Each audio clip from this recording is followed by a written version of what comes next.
attendance. The time is 6:02. Francine Lyons. Francine Lyons, aye, here. Great. Susan Franklin. Susan Franklin here. Great. Corey Evans. Corey Evans here. Great. Ralph Dormitzer. Yes, sir, here. All right. Michael Dick. Michael Dick here. And Brian Host here. Okay. So the agenda for this evening is really to pick up right where we left off last week, well, 2 weeks ago.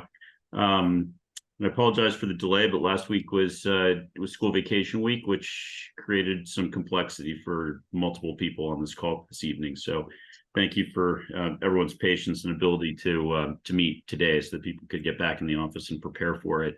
I think that the first two items on the agenda are really one and the same, which is a follow-up item that we had left to Michelle to pull together some relocation costs, which I think applied to both of the temporary lease options that are in front of us. And so, you know, we've got that, you know, as a rollover from last week, and then we'll move into the other two items that we really didn't get to in our last meeting. But unless anyone has any objections with the flow, I'd love to suggest we just turn it over to Michelle and pick up right where we left off. A quick question, Brian, for you Yes. what are we deciding on? That is, are we deciding on specifically a lease and purchase agreement that the select board has agreed to for One Pleasant Street? In other words, what are we actually going to vote on? Sure. First of all, let me be clear. The agenda lists a discussion and a vote. Okay, that creates a legal opportunity to vote, but not an obligation. So, depending on how members of the committee feel in the course of this conversation, you know, we may be voting on nothing this evening, and I completely respect if that's where the committee shakes out. In terms of what we can vote on, I mean, we can vote on anything we want, but there's really only one item of business that is in front of us as a committee, and that is what the select board has voted on and recommended, and that is to enter into a lease at One Pleasant, not a purchase, but a lease. That lease has embedded in it an option to purchase, but that option has not been discussed or voted by the select board. And if they were to ever exercise that option, they would need to have that discussion, have that vote, and it would need to come through all the committees the same way that the lease would, because that would be a separate actionable item. It would have a separate funding requirement, and people would need to figure out how to do that. So the only item that's truly actionable, again, we can vote on whatever people want to vote on, but the only item that the town of Cohasset is advancing as a potential item right now is the lease that the select board have voted on. And I don't know quickly, if that's helpful. yeah, just quickly, is that lease the temporary lease between May 1st and the end of June, or is it the more permanent lease of either 1 or 2 to 5 years? What is the exact So thing the that they voted on? So there's two questions, and the answer is yes. Okay. Technically, it's a 5-year lease. Okay, but as is the case with our school bus leases or our container moving truck that we leased, or any other lease that any municipality enters into, the lease has embedded in it an annual funding approval mechanism. So municipalities can't really enter into binding long-term leases. They enter into long-term leases, and it's subject to annual appropriations. It's called the fiscal funding out clause. So that's my summary. Susan, Michelle, you both have expertise on this matter. Have I captured this accurately or no? Yes, you have. That's what I was saying. It's a fiscal funding out clause in the document. That means if it doesn't get approval by the municipality in the next year, then the lease is over. You walk away. So we don't have like an article yet, like in front of us, right, Michelle? We don't even have, so okay, we're still a little bit in the conceptual at this moment. We don't have a hard document or hard ask yet. We don't, Okay. we're still negotiating a lease, so we don't have that before us yet. Okay, so Ralph, I don't know if that answers your question. The only other comment I'd make is that, you know,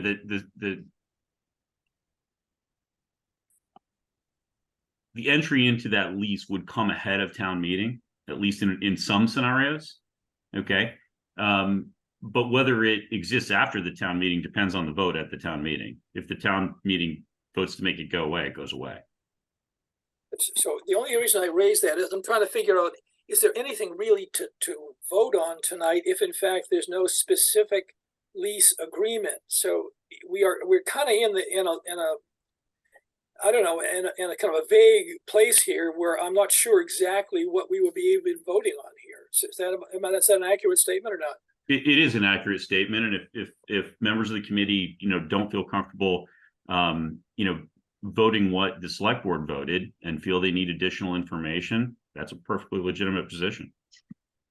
And seeing the lease agreement or understanding the outcome of the negotiation is certainly something we can and should discuss before Okay. whenever it is we decide to vote, or Okay. or whenever it is someone makes a motion to vote.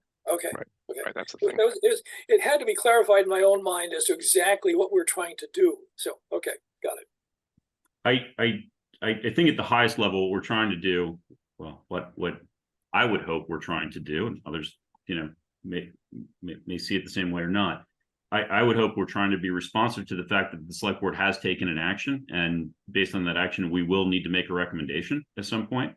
And I think to the extent we're able, the sooner that we make a recommendation, generally the better it is for, you know, for people to then have discourse around the matter.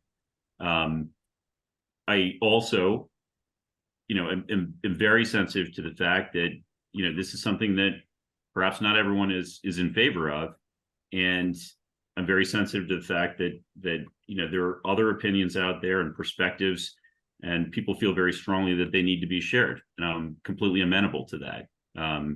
And you know, we obviously need to do that in the appropriate way at the appropriate times. Let's get to Michelle's answers. Yeah, let's go ahead and get to Michelle's answers. And, you know, I think when we get into bullets number 3 and 4 under the first item here, we can decide how far down, you know, other paths we want to go. But let's first start with what we know we need to learn for certain, which is what are the relocation costs with regards to, you know, either of the two temporary leases that were in front of us, recognizing the select board has actually chosen one at this point. Okay, so I'm looking for the document to be able to share my screen. Unfortunately, I can't get into the drive. So I'll run through it. I won't go so quickly so we can absorb it. So as far as the relocation expenses, I do have it broken up into 3 different categories. One would be the One Pleasant Street option to purchase, which is completely separate. And then I have One Pleasant Street lease option. And then I also have the 380 CJC lease option, because that's what was asked. And then of course, the option for 41 Highland, which we can talk about as option C. So because we're talking about the One Pleasant Street lease, let me just run down the costs to temporarily relocate over there for 5 years and what those one-time costs look like. So a one-time cost for the lease option is to add cameras to that space, is approximately $29,500. The furniture would be all your desks, chairs, meeting tables and things of that nature is $33,000. The DSX equipment, which comes in at about $56,000, is for our badge access to enter the building in the secure areas. What was the number again then?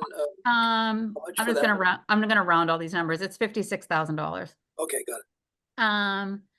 The expense for all the wiring for our telephone system is $21,000.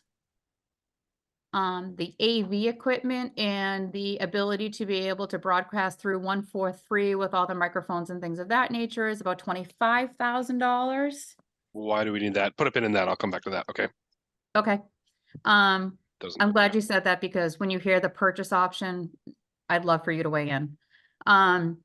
The vault price to add the vault is $42,000. And when I'm speaking about adding the vault, I'm talking about adding the vault in the clerk's office. This is not the archive vault. This is strictly the vault in the clerk's office. And then a moving expense of $15,000. We also have layered in here as a one-time cost, the 2 months rent that would be due before the end of the fiscal year for $27,000. But Without, that's yeah. not in addition to the lease payments, that's just prepaying the lease. Okay, correct. thank you. Just let me clarify, Michelle. Is that Yep. 2 months in addition to the 5 years, or is that just the first 2 months of the That's just 5 the years? first 2 months because Okay, the so way, it's not really a move cost. It's right, okay. right. Yeah, thank you. Yep, Is it a security deposit or is it actually No. just prepaid rent? it's prepaid rent. Okay. Is it actually prepaid, or is it just literally paying for this? It's just for- paying rent. It's just paying Okay. rent for the time we're there. Right. So the total move cost is $250,576, but we rounded all those numbers. So for the sake of this, we'll say $251,000 is the cost of the move. Is IT in there, Michelle? IT in what respect, Ralph? I'm sorry. Bringing anything Like fiber. network switches and things of that nature sure, over? sure. Yes, that is built into here. So that is built into the DSX cost. Okay, got it. Yep. Okay, so the 56,000 is all IT. It's not just the badge access. No, it's all, it's mostly, it's not all IT. It's a Yeah. majority of the IT. Yep. Okay, so it's networks, it's wireless access points, so Wi-Fi coverage, printers, whatever we need. Okay. Yep. Michelle, Um, you said it was, the total is 258. It's 250,576. So it's 251 rounded up by half. Yeah. Yep.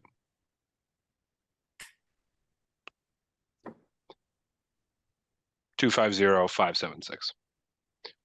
Call it 251, Corey. Yeah. Well, that's I can see because the first time I had the same Francine question because I heard 250, 576. I heard that's not enough digits, and it's 250, and then so yeah, okay. Okay. So And so- that includes the rent. So do we want to talk, do we want to stop and drill into, AV for a second, or do you want to do that later, Michelle? What's the most? no, let's do it. You said you Okay. wanted to do it when we talked about purchase, Michelle. The Well, AV thing. I think we should, if you want to talk about it now, that's fine, because when you hear the purchase price, it may answer the questions. You tell me how you want to run this. Okay, let's do it now, so we're not Okay. jumping back and forth. Let's hear everything we want to hear about One Pleasant. Let's move to CJ Cushing, and if there's anything different there, let's hear that, and then let's move to the purchase option, which again is not in front of us, but it's going to become a discussion when we discuss 41 Highland. And I just can share with you, the costs do not change whether we go to One Pleasant or 380. The only Okay. difference is the rent. The rent for 380 CJC will be reduced by $3,000. That's the only change, because your one-time costs are your one-time costs, no matter where Okay. you. That's helpful. Okay, so there's no savings in any of those bullet points or No. changes. Okay, Nope. but thank you. I'll just copy and paste that. Thank you. Okay, let's talk AV. Yeah. Are we going to talk purchase before we do AV, or what are we going to do here? Michelle Let- just said. Let's talk AV in the context of the lease, Ralph, and then if it's different for purchase, let's understand that. But let's do one thing at a time. My brain can only sort so many things.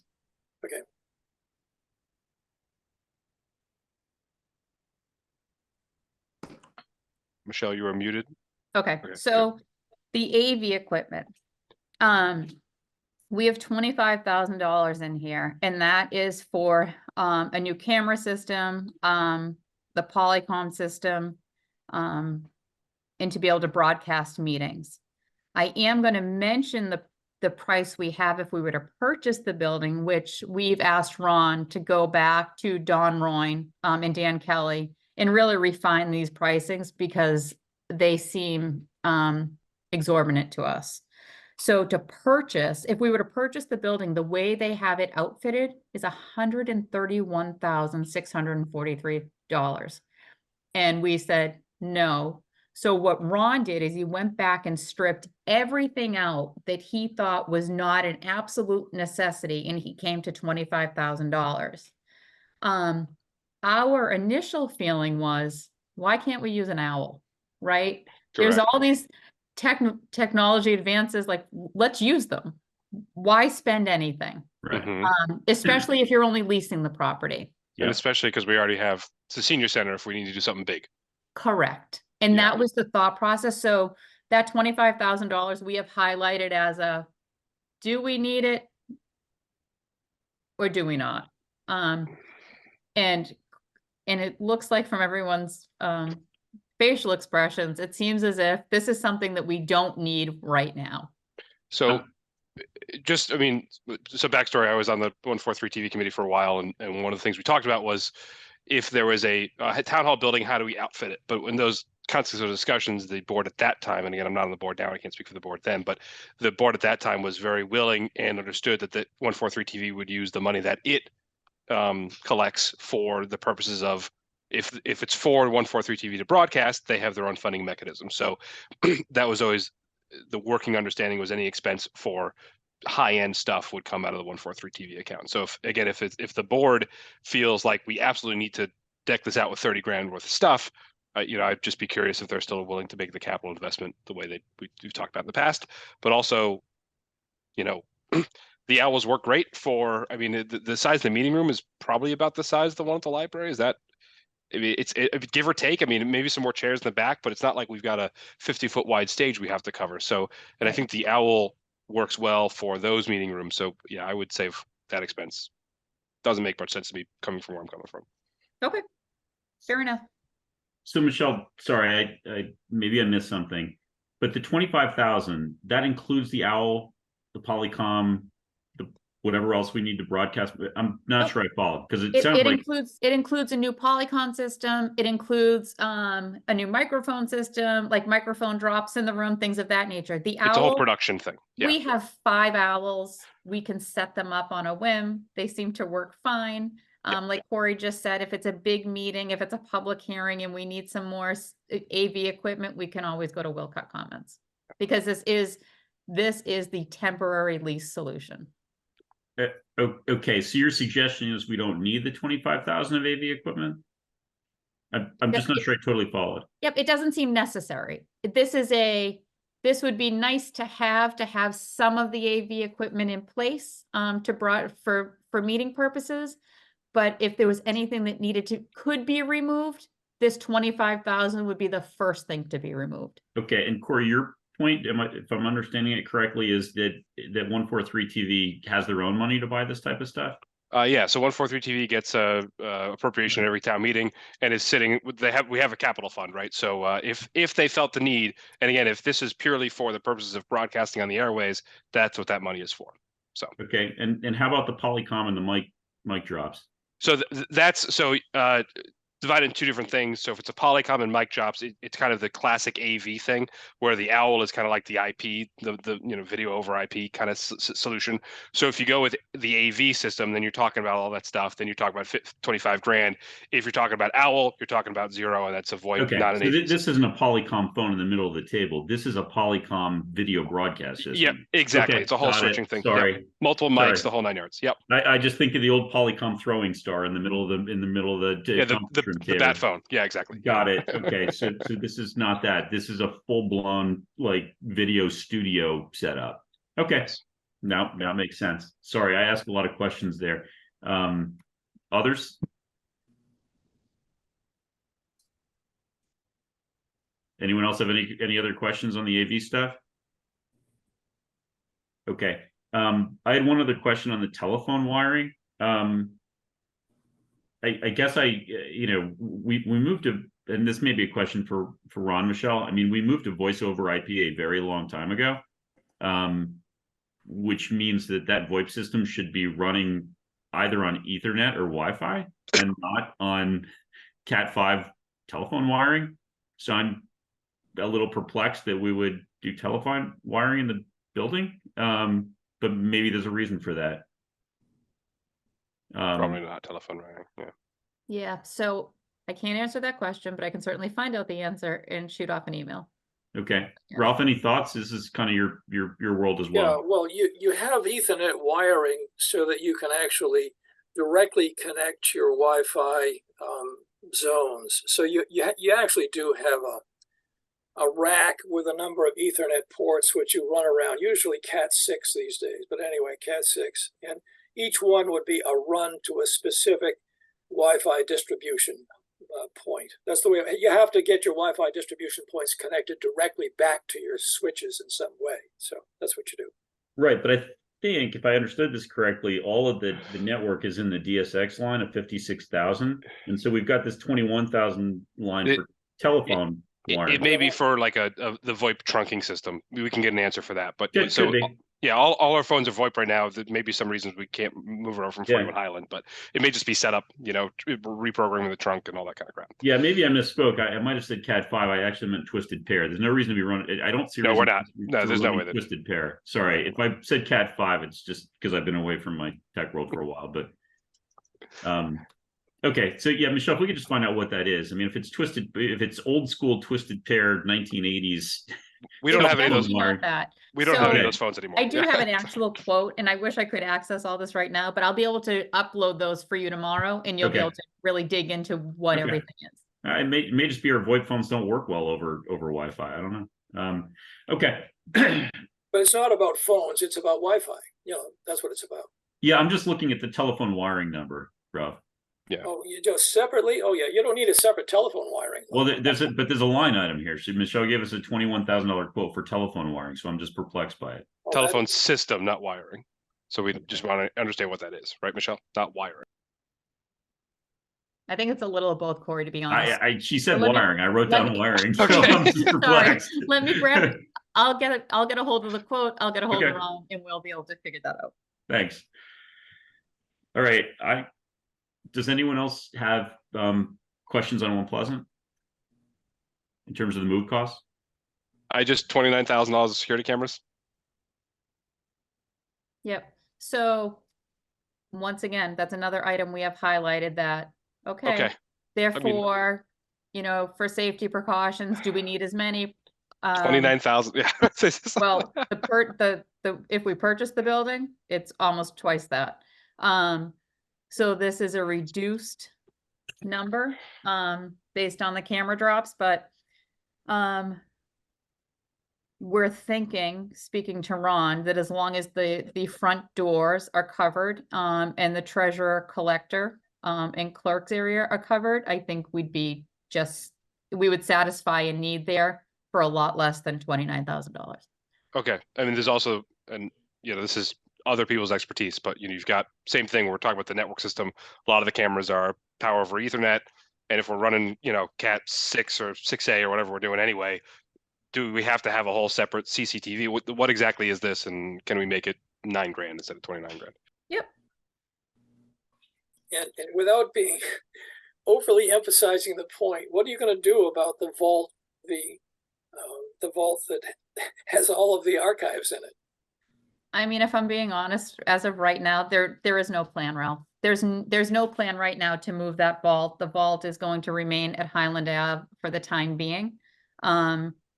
We've definitely socialized amongst the group some ideas of perhaps moving the vault to the section of the police station when the police move out. There's been talks in the past about moving the vault to the library. As of right now, there's no solid plan as to where the vault will move. So if this is a temporary move that could go to 5 years, that means access to that vault would be nearly impossible, in other words, if there's no plan for it. Accessing it wouldn't be why would it be impossible to access? Because, well, as I've said repeatedly, no woman. Oh, right. And And I do, are going to go into that basement in an Yeah. empty building to get into that vault. They just aren't going to do it. and no one would expect her to do that. And we would have to make arrangements, obviously, to make sure that she wasn't alone, whether it be a police escort or somebody to make sure that she wasn't alone in that building. So, That's just not, in other words, I'd say that hasn't been seriously considered and it needs to be. So that's all. Not a hand wave, but something serious. Because you're talking about something that could go to 5 years. So you have to be serious about it. You're absolutely correct, Ralph. There's going to need to be a solution there.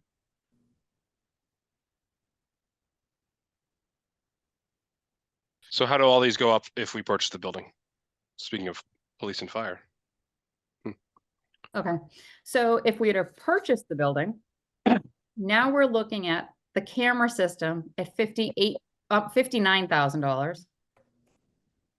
Furniture stays the same at the 33.8. That doesn't change. DSX doesn't change. The telephony line item doesn't change.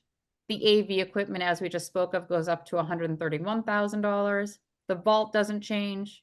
The moving expense doesn't change. And the only other item that is added is a transfer switch and a generator for the building. And that additional cost is $70,000. So you would not have a transfer switch, even with a temporary generator for a short time. It's not something that we have considered for a 5-year lease, no. Okay. Michelle, what is the cost of the transfer switch versus the generator itself? Yep, the generator, what I'm hearing, the generator came in at about $52,000. Okay. And the switch is 18? Yep, Okay. Now, in terms of our existing town hall, 41 Highland, we do not have a backup generator. Is that correct? correct. We have a transfer switch. For the temporary. Yep. So we have a switch and we bring a temporary generator in if as needed, primarily for asset protection if the building is going to freeze Correct. and blow pipes. Okay. So we have that temporary generator, and for 18K, we could outfit, could we outfit this building with that transfer switch so that we could replicate at least the asset protection and backup power that we have currently at 41 Highland?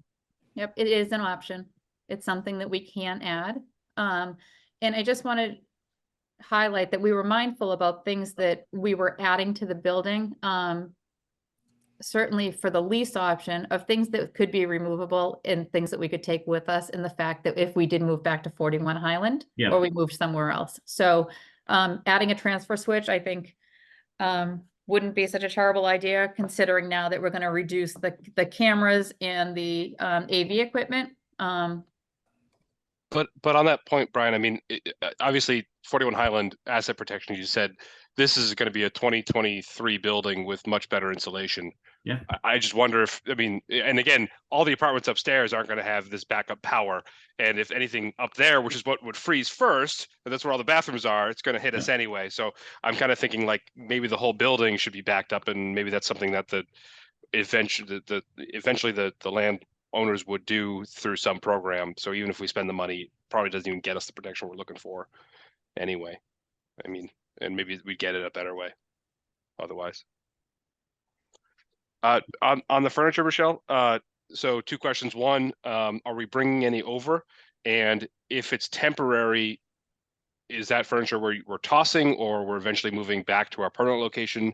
Is that a cost that can be considered somewhat transportable? That cost is 100% transportable. So what that does, so we got 2 quotes. We got a quote to move all the existing furnishings out of 41 Highland into One Pleasant. And then we got a quote to move. Yeah, this is how this works. Yeah, of course. Yeah, necessary items, which is some of the file cabinets and things of that nature over. And what has happened is it's actually less expensive to buy new furniture than it is to move the old furniture.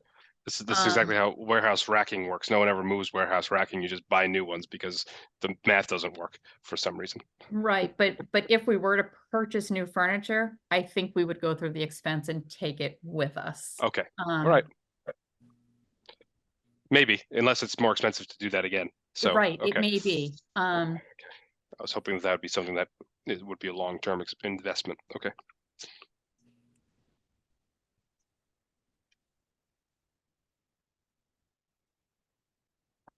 So do you want me to move on to, Can I just, Sorry, go on, please. Francis. yeah, I just wanted to clarify. So for the purchase, Michelle, you said the camera, security cameras, you said 59,000, or I thought I heard 59,000. Is that on top of the 29.5 or? No, that's the total. Okay. It's the total? total? Total, okay. And why are the cameras more expensive in the purchase option versus the temporary lease? It's the amount of cameras that we would, that's recommended for a town hall office versus what we're willing to accept for a short term. Okay. So if we, I guess I don't know if we're getting into this yet. So if we were to move forward on the lease at One Pleasant and then at some point exercise the option, but we've only spent the 29.5 for the minimum we need, can we then add the additional cameras when we need to, and it's not going to be a huge cost? Yep, you can add the additional cameras. And one good thing about the reduced cost for the lease price is maybe we learned that, you know, what we have is sufficient and we don't need to outfit it in the way that we think we do for a purchase. So it's almost like a little bit of a trial run to see if we can actually maintain all the cost savings with what we outlined for a lease versus a purchase.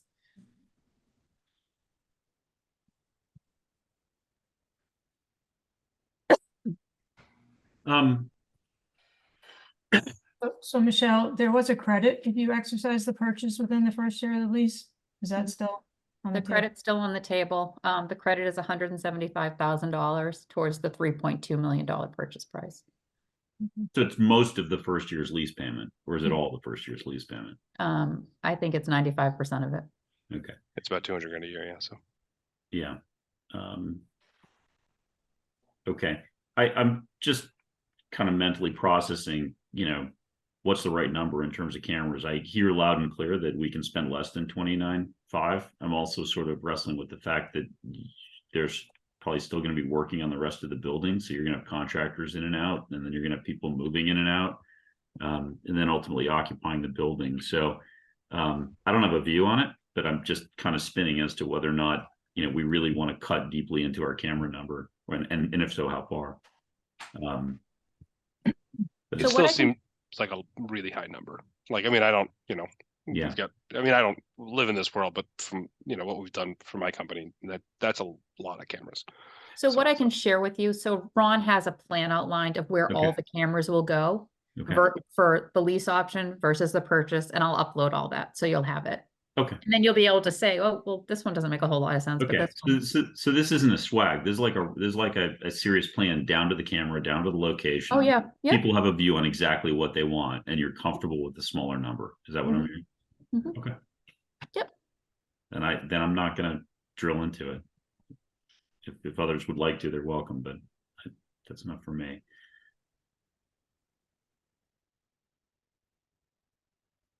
We've other questions, thoughts regarding the move costs associated with this lease?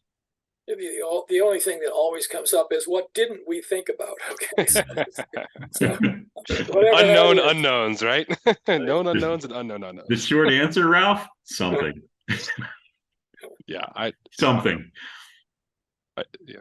This came in under what I was anticipating, but also with, you know, you've got I think real expectation, as Ralph pointed out, that something's going to pop up. So Yeah. this gives us a little bit of overhead.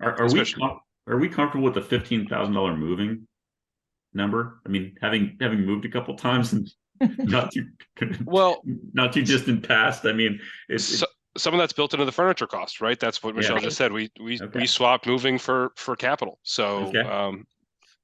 Good investment. You Maybe. included in there the cost of discarding all the old junk. So we will surplus all of that. Okay. So right, wrong, or indifferent, right? The state surplus site is a wonderful thing because they allow you to put all of your stuff that's unwanted on this surplus site, and ultimately someone wants it. So Okay. you don't have to pay to get rid of it. They pick it up, and Just our hands bring are it, clean. bring it to the RTF, you know, just put a No, line the of this. boutique. Yeah, the boutique. My apologies. We'll have an estate sale. We'll charge you. Okay. Do we have any other questions regarding the lease and the move costs associated with it on One Pleasant? Okay.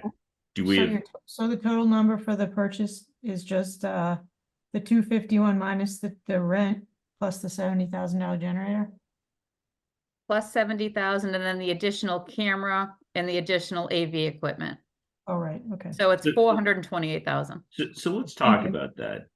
If we purchase the building, are we really going to spring for, the extra cameras and the extra AV, or? I think if we were to purchase the building, we would do some type of AV work there. So you could host your meetings and your public hearings in the meeting space that's there. I think to Corey's point, do we need all of it?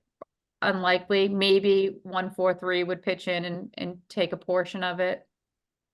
Yeah, you just have a conversation about goals and how to get there, right? So Okay, and honestly, I just heard myself out loud. I'm jumping the gun. No one's proposed to purchase this at this point. So the question was really driven more by curiosity. Okay, and the numbers are no different for the Chief Justice Cushing location. Okay. Sure. I don't have anything else on these move costs associated with the leases. Does anyone else have anything else they want to discuss on these leases with regards to the cost before we move on to 41 Highland? I just request whatever kind of line item stuff you have, Michelle, just Yep. blast it out to everyone. Thanks. I'll upload that tomorrow and share it. Okay. So 41 Highland, there's a lot of things we should cover here. The first is there was an update at the select board meeting last night with regards to the fire installs and I think the status there. So that's the first one we should definitely cover so that everyone's on the same page. The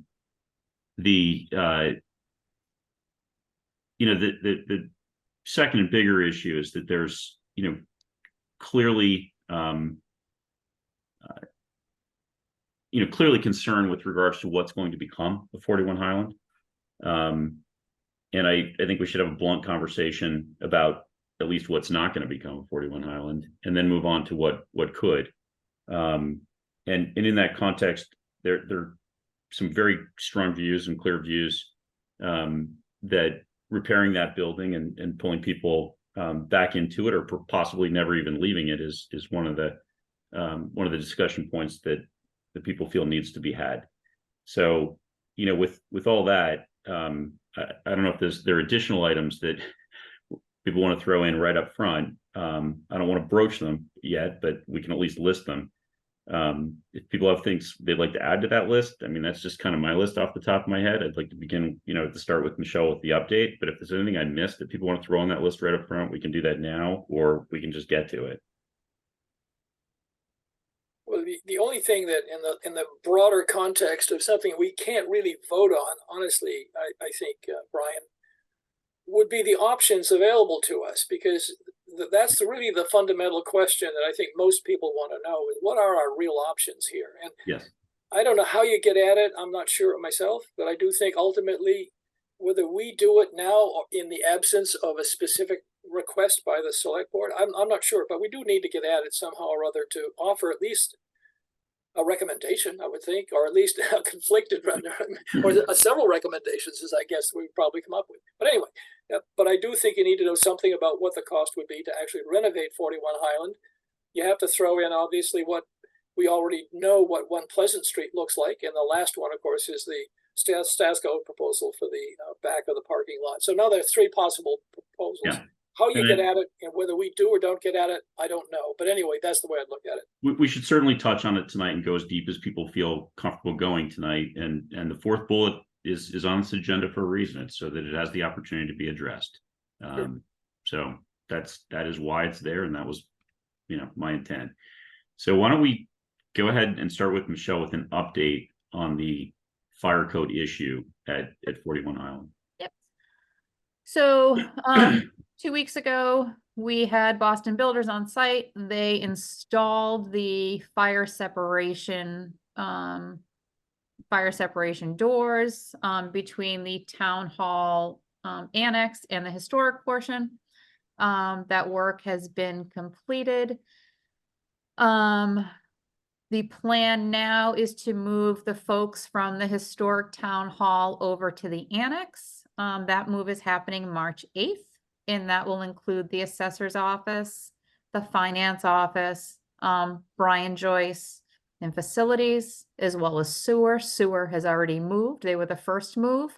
The rest of the team is moving, which means the town manager's office staff is moving elsewhere. The plan as of now is for the town manager staff to be decentralized, where Chris Senior will stay in the building. Myself and Tracy are going to move to 135 King Street temporarily. There's an office there that's been outfitted for the town. It's not in use, so it's an easy solution.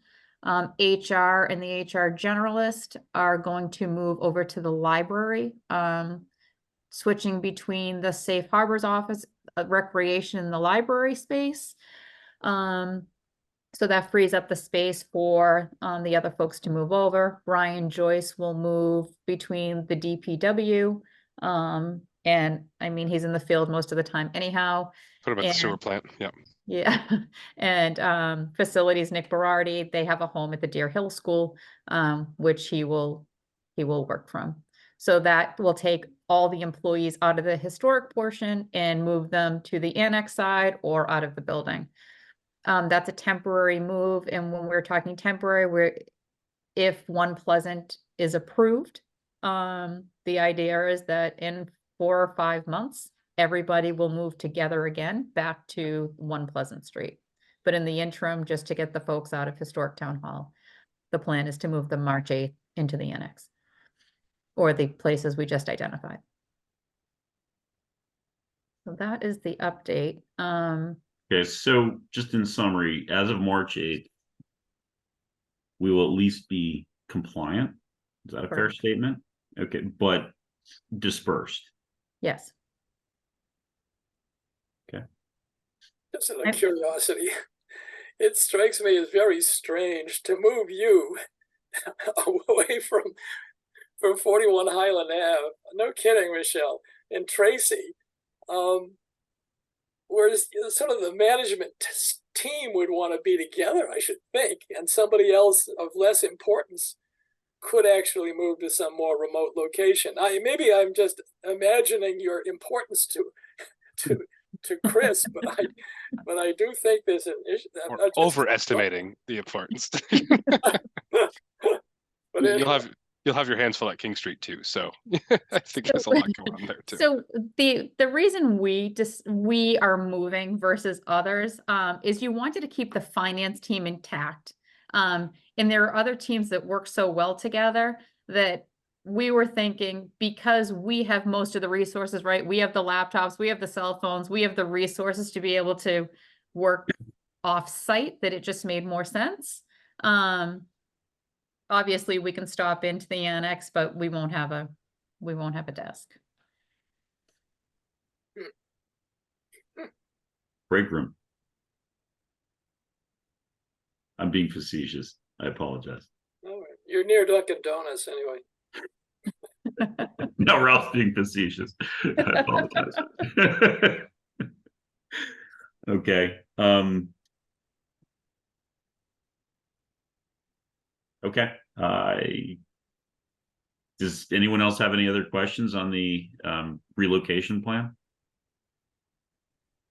Of course, the foundation of this whole crazy thing is something I'm not going to go into, but you know my view that this is the darndest denial of occupancy the world has ever seen. But anyway, after 35 years, I mean, my goodness, I'm not going to say any more, but A lot of us- Actually, we're going to circle back to that, Ralph, and you're welcome to say that. Why bother? Well, because I'll say exactly why. Because sooner or later we're going to do something with 41 Highland, and we actually have to get to the bottom of the code issue. That's true. Why? That's true.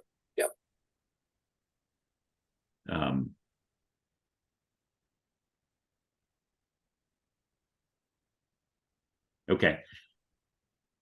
Does anyone have any other questions with regards to the code update? Well, with regards to the current compliance update and the move plan, or should we? Well, I guess the key question is John Hallen going to issue an occupancy permit? That is the critical question, right? So to my understanding is that we will get a temporary occupancy permit because this is not a permanent solution. This is temporary, because in fact, just because the employees are out of the historic portion of town hall doesn't mean the equipment and everything else can stay over there. So this is a temporary solution, and I believe, if I'm not mistaken, he will issue a temporary certificate of occupancy. Okay. When you say the equipment, Michelle, is there critical equipment over there that we will continue to use and going into that section to access? And that's what you're referring to, or? So all the network switches are over there. And conversations with Chief Dockray is, you know, if there's fire hazard on that side, the network switches shouldn't be operational. But because we have a plan to move potentially, a temporary CO will allow us to leave those there until we can move them to One Pleasant. Okay. I guess I'd just encourage everyone to press aggressively as to whether or not this is a temporary occupancy permit or not. I'm not really sure I care about the safety of our network switches. I mean, I understand the network will go down if that side of the building burns, but if that side of the building burns, we're gonna have bigger issues than the fact that our network's down. I think you might be flipping that though, Brian. It may be that you've got electrical equipment that's operating there, and if one of those switches lights on fire and the building lights on fire. Okay. So the risk comes from the switches to the building. Okay, it's interesting perspective. Your point makes sense. But you know, Pretty unusual stuff. Super unusual, right? We're talking about, you know, not a lot of amperage, but you know, stuff happens. so I guess this is why it wasn't a problem 10 years ago. There was no network. Okay. But I think, look, I think Ralph's question is poignant. What does it take to get a permanent occupancy permit there? I think it's a perfectly fair question. We should have a clear answer. And if it's simple as moving the switches and disconnecting all the wiring over there, we should know the answer. Ralph, is there more to your question? Is there more to your question? I just think you probably ought to get a more permanent occupancy. For example, you rule out the ability to stay there for a year, for example, or 2 years if you actually opt to do something like go to the status quo proposal. So, you know, the reason for a permanent one is obviously you want to have all the options, otherwise it rules out one option almost for sure, and requires therefore you to go to One Pleasant Street in order to actually not use the building, and that's the only reason. I mean, it all is linked. One thing is linked to another. In other words, as a result of that. So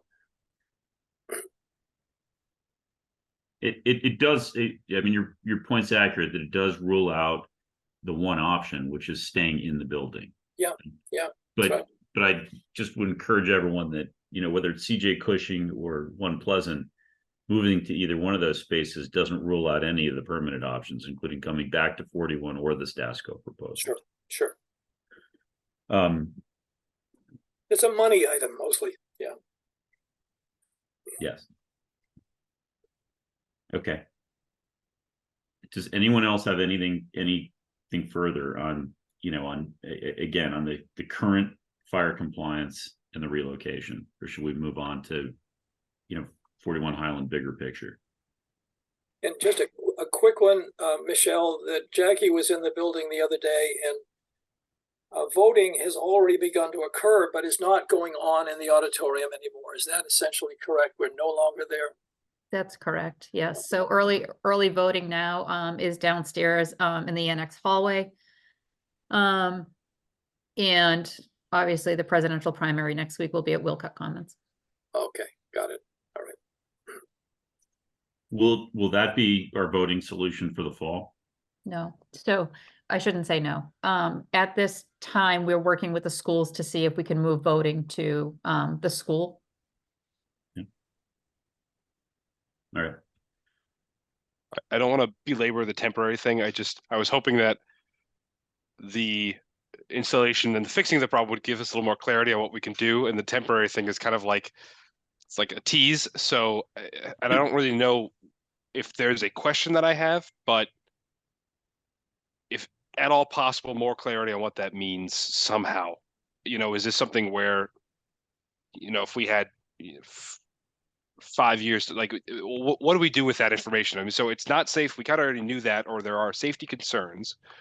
We know that, but what does temporary really mean in this context for us? I just don't know what to do with that information. So I'm just struggling. I'm just leaving that out there the way it is. So it sounds like a two-part question. It's Corey plus Ralph. One is, what does temporary mean specifically? Is it a month? Is it 6 months? What is it?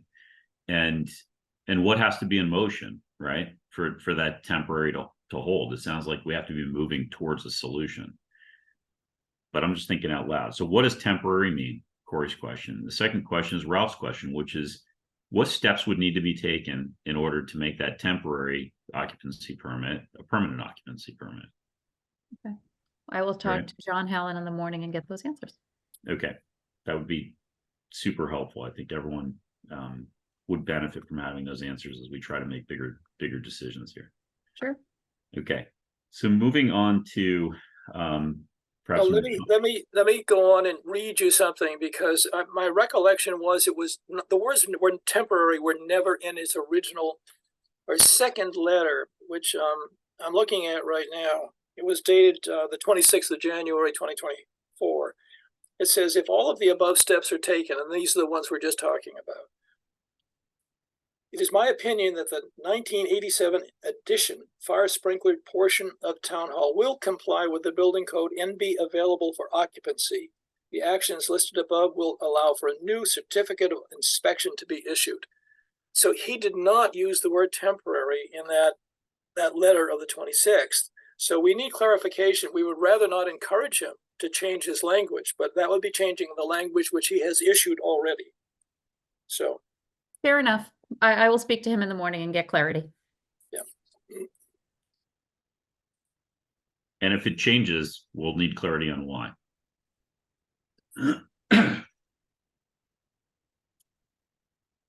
Okay. Which is there anything else on the current compliance and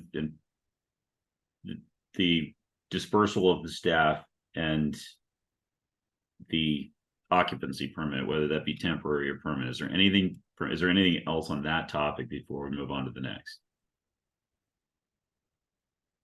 Okay. All right, let's move on to the next. Which is that, as I mentioned in the last meeting, at least I personally would like to understand the code issue, because it's going to come into play, whether it's now or whether it's later. We need to understand what would need to be done to this building to make it usable going forward, with or without a temporary use of Pleasant in the interim. And so I would really like to understand the position of the gentleman who analyzed the code and has a view on it, and I'd really be interested in, outside of the pressures of a public meeting, having that person's view reconciled, if possible, with whatever the building inspector's view is, because we're going to need to land at a common place before something happens with 41 Highland, whatever that is. I mean, when two parties disagree on something, the best thing to do is to get together behind closed doors where no one feels they have to defend their position or dig in, or feels, insulted by someone else's words, whether they came out right or not, and just compare notes and see if there's, either an oversight on one side or the other, or an opportunity to find some common ground. It could be as simple as that there's discretion here, and that allows both people to hold different positions and neither one to be wrong, right? I just don't know, but it feels like right now there's an impasse and no conversation, and we do need to get to the bottom of this before we move forward on Highland, no matter what that path is. So how to do it is the question, really. I think and I do think that some of our members of the Capital Budget Committee would like to be hearing that.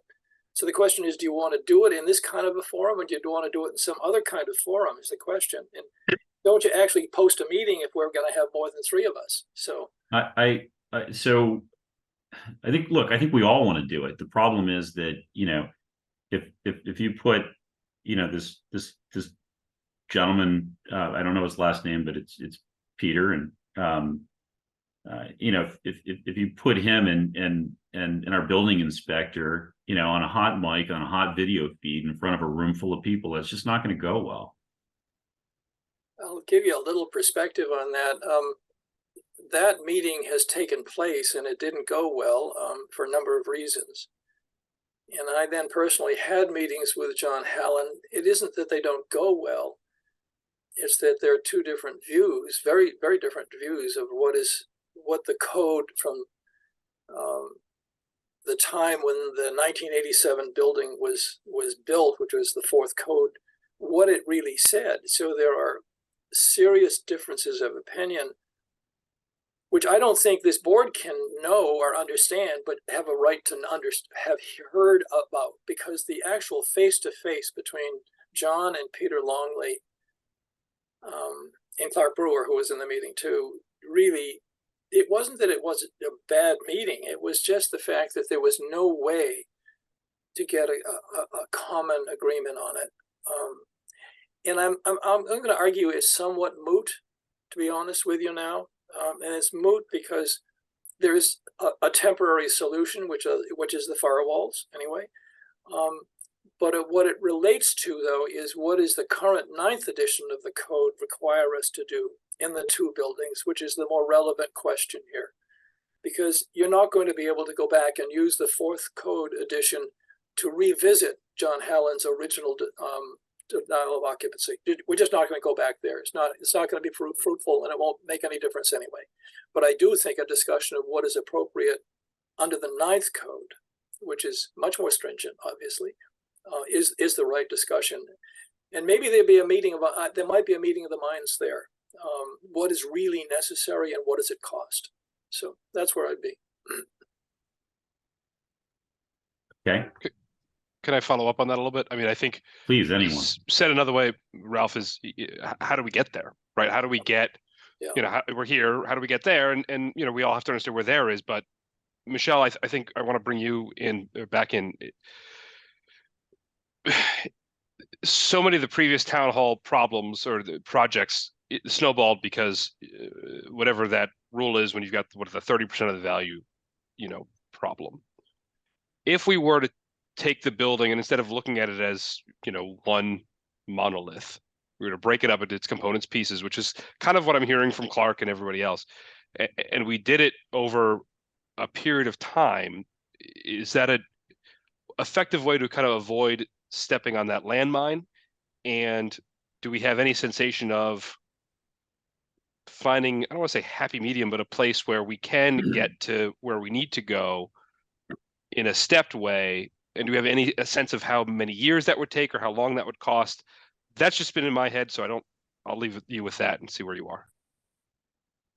Sure. So you're not the only one that's asked that question. I think Ellen Marr is trying to get to that exact question. And anytime you do an improvement to a building, you reassess. So that 30% threshold continues to climb, right? So that's a good point, right? Yeah. So is there a way to do it? Perhaps. Will it take more time? Yes. I think the concern there is while, yes, you can do it over a period of time, and you maybe do the roof one year, windows the next, you know, other system components in the subsequent years. I think the challenge is, where do the employees go while the construction is happening in the building? I think that's maybe something that is So, a concern. okay, so one thing that's been in my head, and Ellen as well, I'm glad you brought her up because she mentioned in the meeting, and she had the good question that's been in my head as well, which is, I said it's most simply, why this, why now? Like, what is the reason that we need to execute on this now? So I guess part of the question would be, if we do execute on this now and the building is empty, how ready are we to attack the building if we wanted to figure out how to bridge that gap? How long is it going to take us to get our feet on the ground? Because every minute, every day is money, right? So in this scenario. Right. So the answer to that question is vague at best. And it's the only way I can answer it at this point. You know, we have these proposals. We've had several looks at the town hall. We've had bid documents, and really it is just us compiling the data to say, what is the community's threshold to really repair this building? Is it repair the building? Is it renovate the building? Is it separate the building? And I think there's going to be a series of community forums going out within the next couple of weeks to see if we can figure that part out. And then is it a repair? Is it a renovation? Is it a repair with cosmetic upgrades? And that's what I was asked to pull together last night. So we have all the costs from our last go around. It's just now kind of compiling them and playing the role of an estimator to make sure that we're giving good budget pricing that we think will bid out in the long run. I've seen all those estimates, and those are all huge numbers, right? So is it fantasy to hope that if given, say, 5 years and facilities time and the ability to bid these things in smaller increments, and not try to bite it off at once, is there a way to do it where we're not in the $16 million, $10-15 million range? I mean, is this completely fantasy, or can we get to where Ralph is talking about? And I'm not going to hold you to it, but I mean, these are conversations I'm guessing are having behind the scenes. Yeah, we're definitely having these conversations. I met with Brian Joyce today, as a matter of fact, to talk just about what Ralph's concerns are. What you're asking is, okay, tell me what these repairs look like of the systems that are failing.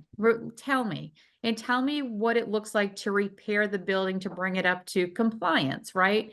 We need a second egress upstairs, is something that has been mentioned. You know, the HVAC system needs to be upgraded. The electrical system needs to be upgraded. So these are the things that we've been talking about. And do they all have to be done at once? No. Can we go with the code compliant issues first, right? To make sure that the building is secure?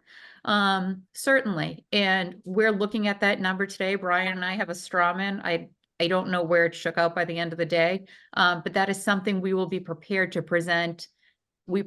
We'll be prepared to present to the select board Monday. So I will have that to share with you next week. And back to earlier, we don't really have an X or Y decision yet on if, let's say we lease the building, we don't know yet what we're doing with it. We're still in kind of, okay, all right. Yeah. Can I give you a few things to factor in here, which I think are really important? One is to be sure you understand what the law says about that 30%. In reading it, you probably know anyway, but anyway, it's 30% of the full and fair market value of the building. So that's the first thing, okay? And that you got to be careful about what that number really is. The second is that there are certain things that don't actually cause you to cut into or use the 30%, and that is the roof and the windows. Those actually come in without necessarily having to use up the 30, that's for sure. But beyond that, I think the other big one on the table has to be because people want to see the historic building restored for sure, and probably sprinklered and all of the right things done there. There's a certain amount of CPC money, and having looked at their figures in the past, 9 months or so, they don't have a lot of money here. my guess is the most they could ever put up would be 2 or 3 million, but you need to figure that out as to how much that total cost could be reduced. So you just have to have a whole picture that all the facts are out there and clear for people, and then you can have a good discussion. I always wanted to see more just very specific information about everything that you're actually talking about. So anyway, Agreed. sorry for the preaching, but anyway.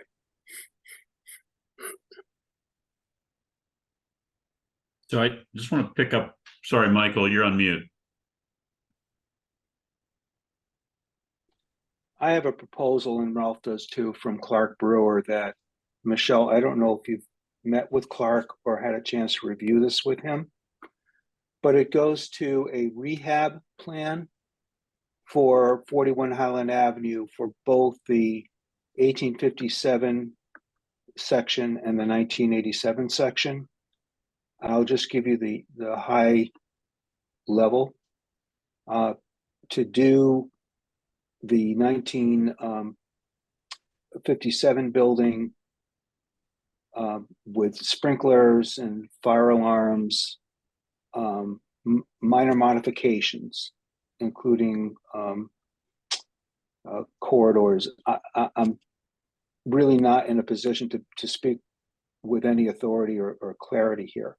Basically, it's to take care of the historic section, including re-roof, air conditioning, and sprinkler.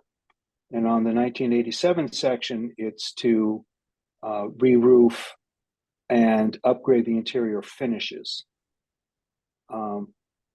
His estimate, and I trust his estimates, for the historic section code and other upgrades, he's calling phase 1, is 4 million. His phase 2, which is minor interior finishes and roof at 1987 section, cost estimate 600,000. This is based on square footage and a rate per square foot. And then finally at phase 3, minor finishes at first floor 1987 section, cost estimate 400,000. So his estimates are 5 million versus 16 million. And I think this is worth delving into deeply on the part of the town manager's office. So I don't disagree with that. So I'm looking at this. So something here that is definitely something that's going to have to be added in that's not in here is the windows. The windows are leaking, some are falling out of the building. That's something that's definitely going to have to be addressed. It's a large number. It's not included in here. It's not going to break the I bank. would check with, I don't think this is the place for us to debate this without Clark being here. Okay. I don't feel confident in representing what he has included or not.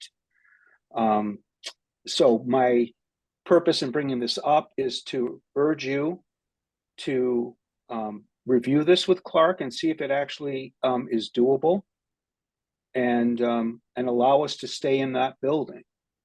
I believe he does indicate that a relocation of second floor staff would be needed, but it seems like he's talking about keeping them in 41 Highland Avenue rather than relocating them around the town. So again, it would be well worth the town manager's office time to go into this in detail and see if all of this makes sense and works before we get into moving costs and lease costs. It seems that he has done the work that is needed at this point to answer the question, can we stay? Yeah, no, I think that's great. We haven't seen it, so we can't evaluate it. Corey, thank you for sending it. Now we can see it, but well, I can certainly I didn't know this was even tomorrow in the works. and ask him to meet with you. I mean, if that's allowed. I would welcome that. Okay, so why don't I at least take that away? Yeah, that's great. I would welcome that. right. Because like I said, Brian Joyce and I are working on the exact same thing. So to duplicate efforts, and maybe we put our plan together and we match it against Clark's and see, if we can come to a common ground on what we think the number should be. If it makes sense, but Yeah, no. So if you could put us in a room together, I think that'd be great. I'll do that. Great, Thank you. thanks, Mike. And then I just want to remind this committee that before we make any decisions, whether informal or formal vote, that there is this option, which has not been taken up by the select board. And I feel that we need to consider this option, have it thoroughly vetted to see if it works or not before we make any further moves on town staff or signing leases.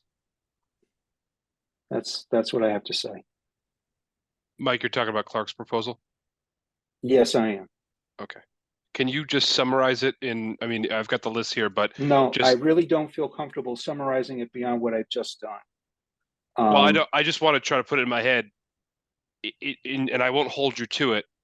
Just, and not even a technical understanding, but just a very, very broad, so I can understand what the vision is even. I won't ask you any follow-ups or anything like that, and I'll defer to Clark, but just so I can file this in what this plan is suggesting. Can you do that? I don't feel comfortable doing that. What we can do is send you his proposal and have you review it. You know, beyond what I've said already, which is he has come up with an estimate of about $5 million to rehab the 1857 and 1987 buildings with air conditioning, with carpentry, whatever, roofing and so on there, and addressing the fire code. That I should have started with that, addressing the fire code situation. So that's as low level as I can get at that really. That's high pretty good. level. Right. So the goal, not the goal, but this is a plan ostensibly to, I don't want to say save, but to get 41 Highland back to, where it needs to be. To keep us there before we start spending a ton of money moving people. Oh, so it's not just a repair plan, it's also an operational about how we get there. There are thoughts on, yes, he has thoughts on that. On operational. Okay. In terms of relocation within that footprint at 41 Highland. So keeping everyone in the building throughout the 3 phases of renovation. Yes. So questions, I can see in your face, you've got questions and good ones, I'm sure, but they really are best answered by Clark.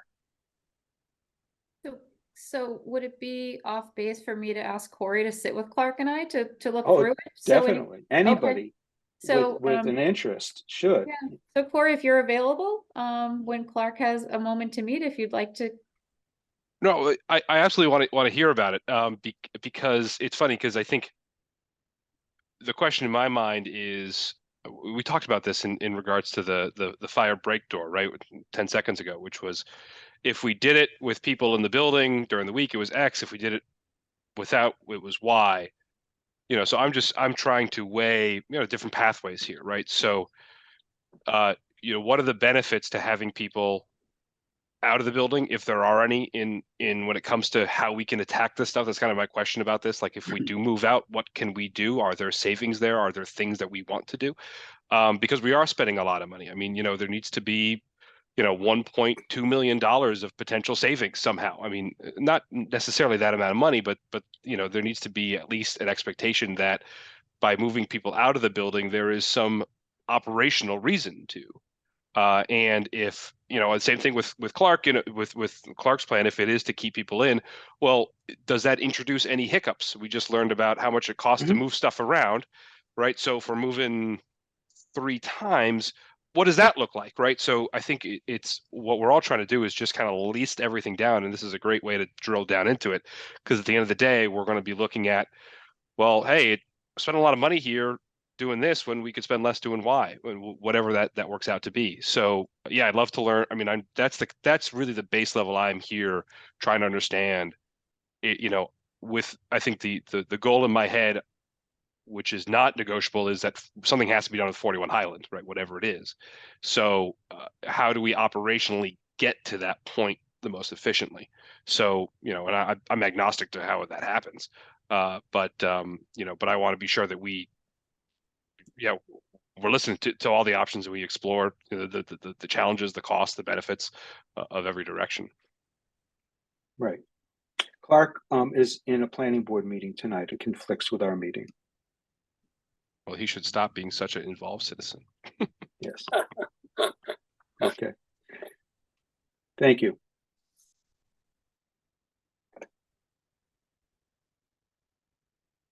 So I have a question for just to follow up on Ralph, but I don't want to monopolize this. Susan, Francine, Mike, Corey, Ralph, anyone else have questions before I jump back in? No, I mean, I have a lot of questions on this proposal, but On Clark's proposal. yeah, I mean, it's not very deep here to really know what's going on. Doesn't talk about plumbing, doesn't talk about bathroom fixtures, doesn't talk about a lot of things. So I think it needs to be better understood. But I also, to Corey's point, I'm going through a renovation of a house right now. It's been 9 months. It's 2,800 square feet. And these numbers look light for what it costs to renovate these days. But I'm very glad I'm not in that house while this is going on. I can't even imagine what it'll be like to live through this, but I think that the proposal is a good proposal if we can vet the numbers and what's going on here, but I feel like trying to stay tied to the building. I understand that everybody wants to make sure we're gonna do something with Old Town Hall, but to stay tied to it, to get it done, that may be much more complicated than just a temporary move, do what we need to do and move back in.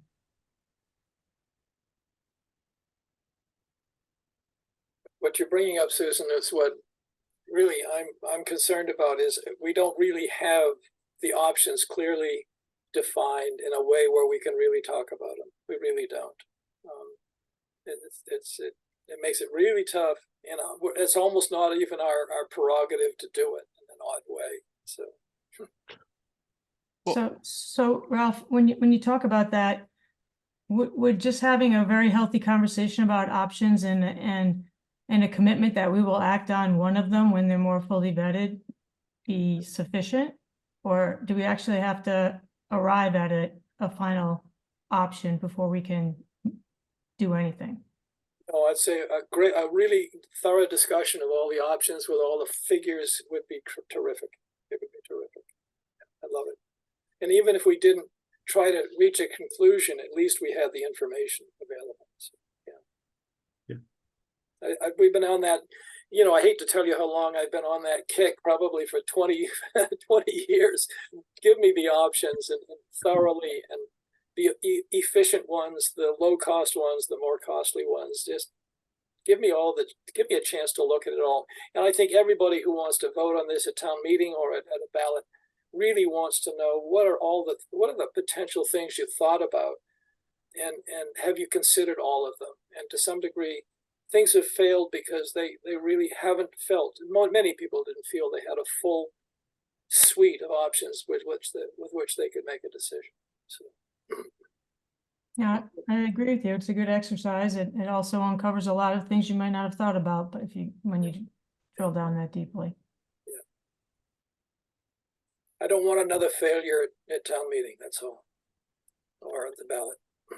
Well, and failure is defined in a bunch of different ways, right? I mean, one of the things I've been bouncing around in my head is, you know, if we spend the money to lease, then we move, we go through all this expense, we better do something with that time, right? It just can't be we're going to, you know, I think failure for me would be, you know, we're in year 4 of the lease without any sense of what now, especially because even if you're going to renegotiate a lease, you don't want to have any other options, right? If you're planning on staying, you want to renegotiate the lease in year 3 with another 5-year extension, but you need to have the plan as leverage. You need to have an option, if only to develop a better lease option. So I don't know how much of this, you know, I don't want to make a vote on faith. I want to have I want to be able to point to a concrete set of figures and facts and plans that ensures that if we spend this money, we get something for it when it comes to getting this whole thing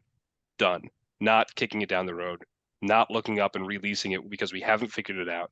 That to me is failure. And I'm also, you know, I'm sensitive to the fact that every year we wait, the price goes up by $1 million, right? So there's almost kind of I don't know how to weigh. I'm trying to, I think my questions to Michelle were trying to get to the point of what is the advantage here? There's clear, you know, convenience advantage, sure. But when it comes to actually executing on a long-term plan, what is, you know, in one sentence or less, as they would say in the newsroom, what does this buy us, right? What is the advantage of doing this? And that if we can get that down to a single sentence, I think it'll go a long way to making everyone feel comfortable with it. Or if we can't, that's an indication that it's, you know, maybe not the best way to go. That was a lot of words and probably not very clarifying. That was good. That's great.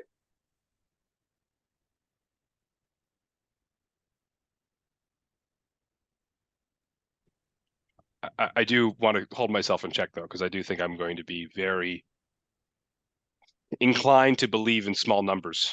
And to Susan's point, I think, you know, I don't want to vote on it's going to cost us $4 million and then have it cost us 16 in 10 years, right? That's, you know, I don't want to make it worse for us by dreaming and putting my faith into something that's not realistic.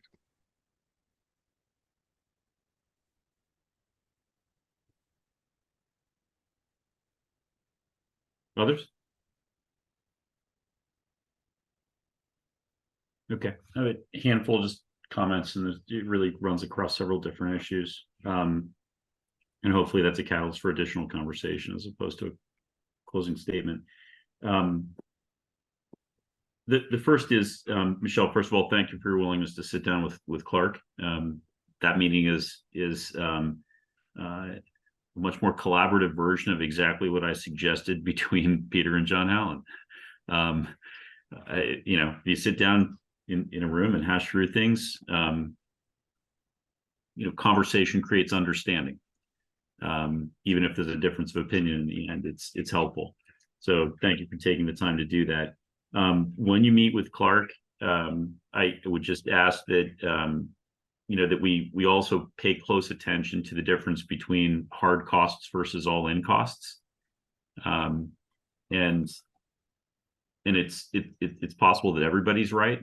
You know, I think back to 2017, one of the things that this committee was upset about is the fact that we did not get, I think, a good analysis of repair costs or a reno. We just got, you know, sort of the new deal put in front of us. And I think many members, if not all the members of this committee, were pretty upset about that at the time. So this step is absolutely in line with that prior objection.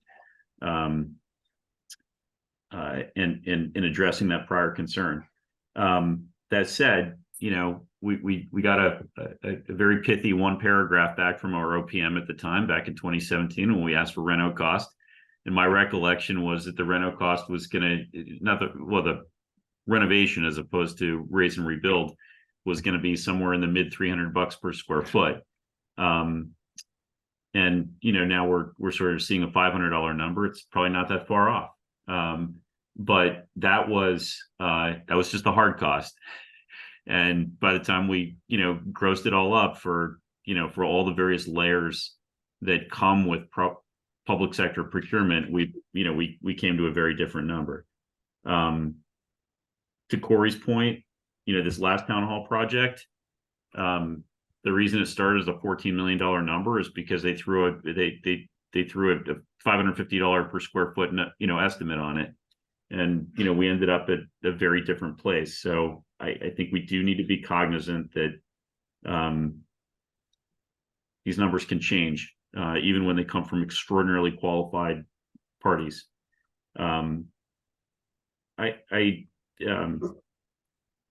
know, I also wanted to circle back to Ralph's. I mean, I can pause there for a second if people want to address either of those two comments, but I do want to circle back to Ralph's question about, you know, knowing the exact trigger for a comprehensive code upgrade, this 30% of fair market value.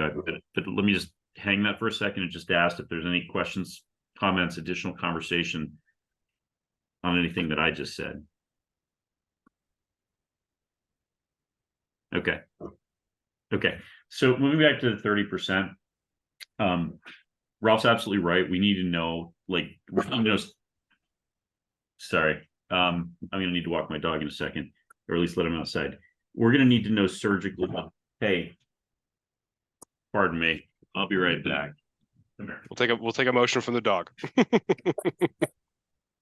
Does the dog get a vote?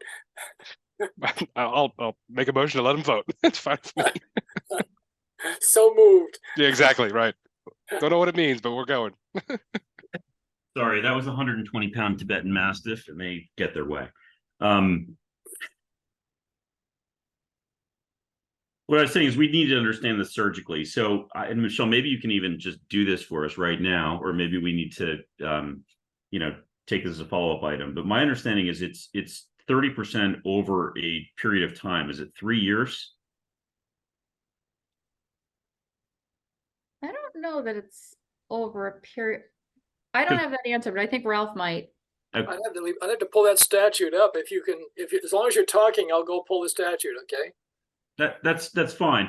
My understanding was if you cross the threshold of 30, if your upgrades, if your spending on a building exceeded 30% of the assessed value over a period of 3 years, and I could have it totally wrong. So Ralph, you don't have to jump in. Let's just find out what it really is. Well, just full and fair is what it really says. But now I don't know. I don't remember I remember the 3 years. I don't remember how it's applied. So I'm going to go look while you're talking. Okay. Okay. So the bottom line is we need to figure this out because one of the possibilities is to stagger this over a couple of years, and I think that's a possibility whether there are people in the building or not. Because I think even if you keep people in the building, you'd have to do one side and then relocate people to the other and do the other side. So this is not a 12-month or even a 24-month project in that scenario, keeping people in the building. So you're going to have the ability to stagger this over multiple years.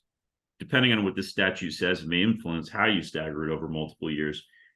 So we should understand the measurement and the time period, but then that's just the numerator. There's also the denominator, right? Which is it full and fair market value or is it assessed value? Because one of the funny things about assessments is that municipalities never update their assessments of town-owned buildings because they're not a taxpayer. Nobody cares, right? I mean, I don't know what the assessed building is on Town Hall, but it's probably whatever somebody wrote down in 1987. And so, as a starting point, we should, as a town, make sure that the values that we have associated with these buildings, whether they're taxed or not, are current, so that we're not creating our own headache when it comes time to do, repairs. Like we shouldn't self-inflict, a tripwire that shouldn't exist because we were not paying attention to the assessed value, for example. Those are my two comments. To Ralph's point, we need to surgically understand how this mechanism works, and we need to surgically understand, how we set the values of the building, and then spread the cost of repairs to make sure that we're not accidentally triggering full code upgrades. I'm not being facetious with this question, and I mean it genuinely because I have it in my head. I'm trying to phrase it simply. Kind of, why does it matter? What will that cause? What will that answer give us in our discussion to get a decision on this thing? Sure. And please. No, sure, Corey. Let's just say the building's carried an assessed value of $1 million, and we want to put in, No, I understand the mechanism, but I'm just saying how does it, if it's, how will that make us let us do an X or Y? Okay, sure. In this case, it's really simple. Let's just say it is 30% over 3 years, which I think it is. Okay. Of what? I don't know. We'll talk about the denominator in a minute. I'm sorry, the what is 1.799, just so you have see, the that's number. preposterous, right? So literally, if you go to replace the windows in that building, you're going to trigger, unless Ralph's right and the windows don't count, but let's just say the HVAC system. Okay, you're going to replace the entire HVAC system in that build. Well, maybe that's not a good example either, but whatever it is, if you it's 1.77, Michelle, that means you can spend $600,000 over the course of 3 years. If you go above that number, you Is trigger it a comprehensive code upgrade. Is it a 3-year thing? Is that what we I just concluded? think. Oh, I think, Ralph is and still I could looking. be Okay. wrong. Yeah, I'm So, not seeing it yet. but Okay. this is why we need to know. Right. Okay, and so my point is, first, if the statute referenced the assessed value, we need to update our assessments. And this probably discretion involved in how you set your assessments. There certainly is on the residential assessments. Is it replacement value? I don't know. So we should absolutely Yeah. upgrade our assessed values so that we have maximum flexibility with regards to how much we can spend repairing and doing systems upgrades and minor renovations and upgrades to our buildings without triggering comprehensive code upgrades. And we should do that for every building in town, starting with town hall. Okay, I'm with that's you. the first thing. Second, with regards to this 30% rule, if it's, we should know if that includes roofs or windows. It sounds like it may not. We should know if that's spread over 3 years, because certainly people will try to quote unquote game this system. But if it is 30% over 3 years, what that means is you can spend It's impossible. 59% over 4. Yeah. Right? You spend 30, you spend 20 or 58%. You spend 29% in year 1, you spend 29% in year 4, you haven't broken any rules. Right. Right. So we Correct. just need to understand how this works, because this is literally page 1 in the public sector, architects and OPM's playbook. They go through and they find a list of things that exceeds 30%, and they tell you then you're going to have to upgrade all the code. Now you're at like 60, 70% of the cost of a new building. And they say, well, why not, instead of doing that, why don't you just buy a new building? So I did just find, Okay. Ralph, did you find it? I've got some of it. I may not have it all. I've got Yeah, some. I have some of it too, so maybe we can cobble it together, so. Ralph, are you talking about 521 CMR? That's right. That's the Yes. one. Yeah, I have it. You want me to share it with People you? are too or- Yeah, good. that'd be good. That is exactly the right one. Yeah. So Yeah. you want me to Stop. share it on the screen or put it in the chat? What do you want me to do with it? Put on screen, Susan, if you can do that. I'd love to read it Okay. too. There are quite a few exceptions too, as Ralph indicated, so. Mm, And if you guys could circulate this after the meeting, that would be great. I think everybody should have this, and we should pull it up at the start of every conversation of every building rental we ever do. And you Michelle, guys what's the see this? threshold for not triggering any type of procurement? Is it 50 grand, or what is it, 40 grand, 30 grand? What is the thing where we don't have to procure? Anything greater than 50,000. Okay, So you have to procure almost everything. okay. They did just modify the school's procurement and gave them a threshold of 100,000. We're just lagging. I wish they would just take that away from historical. It's just, Wish they would just take that There is a away. paragraph here on historical, but I didn't get to oh, here we go. get to it yet, but Oh, hold on a second. Oh, it's just accessibility. Okay, it's not about, okay. What does it say? You're exempt from accessibility? Yeah, basically you can get a waiver. Alternate accessibility, so that ugly ass ramp that we have outside of it. That's not historical, Brian. I didn't know if you didn't know that. I knew the ramp was, but what you're telling me is that it doesn't need to be there. No, I'm telling you the ramp doesn't have to be historical. We have to have the Oh, ramp. The ramp doesn't Got have to be it. historical. Okay, it has to be there. It just doesn't need to be historical. Okay. Correct. It's not an 1830s ramp or whatever. There we go. So 36. it does talk a little bit about work performed over time. Yeah, the total cost 36 of such months. Work is in a 36-month 3.3. period. Right. So And it 3 also years. explains how the 30% of the full fair cash value, which is what Ralph said. And, if you go Sorry, which section are you looking at? 331. 331, Yeah. and then if you exceed that, you basically just kick the code for 100% of the building. That's down at the bottom here. Amounts to 30% or more of the value of the entire building is required to comply with the code. So it's just not possible. I mean, even it's not possible for this to phase and not trigger this stuff. I mean, there's no way we get out of this building for. It's guess what everyone keeps telling us. Well, the question is, what's the full and fair cash value? Right. But also, don't forget that somewhere it says windows and roof are also exceptions here. There are Yeah. other exceptions too. And historic buildings have exceptions. You really have to read the whole thing to see Yeah. what you got, right? So there's several exceptions here. If you read down in section B, they outline the exceptions. Public entrance, toilet room, is that what you're talking about? Roof Yeah. repair or replacement, window repair or replacement, repointing and masonry repair work. Where Work are you? related to the septic system, site utilities, landscaping. So I'm So not where you are. all the accessibility is excluded. Is that what I'm seeing up there? Michelle, what section? I couldn't Yeah, find you. I'm not- sorry, so section B, if you look down below, it says exception. 331B. Oh, exception. Okay, there we go. Yep.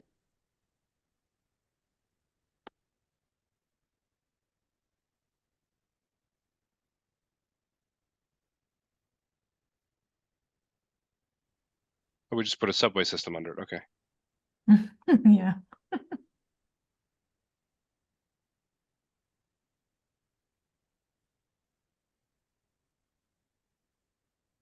Anyway, the only point of all of this is to actually use this document as a way to figure things out without trying to figure it out tonight. It's Okay. just know that there are ways. You have to just simply know what it says. That's all. Okay, Mhm. Michelle, as a takeaway, can I task you with finding out what the legal interpretation is of full and fair cash value? 100%. It could be replacement value, quite frankly. I don't know how you put a full and fair cash value on a municipal building. So what we've done in the past, when we've bid out leased property, full and fair is we can go to our assessor to get her opinion of value based on current market conditions, or you can hire an appraiser. Those are the two methods. What if the building's invaluable? This is or valueless, actually. It's irreplaceable. It's priceless. according to Exactly. Citizens of Cohasset. So, but no, I mean, that's tongue in cheek, but I'm being completely serious with regards to, I know what we've done in the past. What is legally possible? I'm not interested in what we've done in the past. I'm interested in what is the highest number that is Yeah. legally acceptable under this definition. And Michelle, have you? Fair cash value. And Yeah. and I would think the highest number is replacement cost, but that may not be legal. So my question is, what is What is defensible? number? Correct. Yeah, what is the highest number that is legally permissible? I will Because find out. that's the number we should be using. Get the AG on the phone. I will And find out Michelle, in the morning. Michelle, you've probably already done this, but any other towns that have creatively found out ways to work with the statute? I would use the phrase "work with." Let me do some work in the morning and see if I Okay. can find. Okay. Yep. I mean, I don't even know how you assess a municipal building. Like, maybe our assessor knows, but they don't generally tend to do it because they're tax free. So Well, what's the value of Grand Central Station, right? I mean, like, there's certain things that just, I mean, it's an expensive building, but is it worth anything? How would you even begin to answer that question? So let So- me find out in the morning. Thank okay, you. look, the bottom line is this is a statute and those words have a legal meaning, right? And what we've done in the past isn't necessarily the right answer. What is the highest number that we're legally allowed to use as a methodology? Yep. It could just be a market replacement value per square foot. It could literally be that simple. And that dollar per square foot may actually be a state index that's published. So I'm just saying may. I don't know. Let's find out. Usually you'd hire an appraiser like Tom Conscious or someone like that to come in and give you a number. That's the usual way. They do a very rigorous job with lots of factors in it. We've had that done. So sometimes it's worthwhile paying him for that kind of work. Then it's legally defensible, whatever you do. So you have a professional do it for you. So Ralph, I agree, but there may be a statutory answer here. Like I'm not true. Correct. I'm not debating Tom's work, right, or any other appraiser, and that's absolutely, that makes sense for a commercial property. But for a municipal property, the government may actually have very clear guidance on what you're allowed to use. Sure. And it may be a different number because how do you value something that's never going to be for sale and never was? There may be very specific legal meaning to Yeah. full and fair. I think That's my point. Yeah, right. Yeah. That's my point. Right, and it's an auditorium, right? So, like, how do you even? Yeah, it's just. Yeah. I mean, this may be wishful thinking on my part. It would not surprise me a bit if it's replacement value. With a fixed dollar per square foot based on, current public market bids. But this may be just me dreaming, so. Now, would you guys mind if I dropped off this call now? I think that everything that I can contribute has been contributed. So we can go back to having dinner. What's for dinner? Oh, something really delicious. And are we invited? Sure. Yes. If we're invited, you can drop, I'll Ralph. be Well, I right wanted to hear over, what it Ralph. was first. Right. Exactly. And it's a great dessert as well. So Oh man. You haven't answered the question. All right. I mean, I'm not going to object, Ralph. okay. I guess before you drop, it might make sense just to ask if anyone feels like we're on a path to vote tonight. If people thought we were, I would want you to know that, Ralph, before you drop, and give you the option to stay. Although it doesn't do me much good. I'm only a thumbs up or a thumbs down at this stage. Correct. It's not a vote, it's a voice, and it's Okay. it's a valued participant. So Thank you. Okay. before you drop, I do just want to poll people and see if they feel like they're in a place where they intend to vote tonight or would want to vote tonight, or if they feel like we need information back from some further information back from Michelle, just as a courtesy to Ralph. And I'm okay with the answer either way, unless people just feel uncomfortable even having that discussion. But anyone have a view? I found tonight really helpful, Michelle. I feel like I've got a lot of concrete under me. Thank you. And I feel like we've got a lot of really good, interesting things to learn about in the future. Today, I would have no idea what a motion would even be, what words it would use. So I wouldn't even begin to say I make a motion to X. I don't know how I'd end that sentence. So, and I'm a big fan that motions should be like one sentence. I hate the motions that are forever. So that's, as far as I'm concerned. So That's why.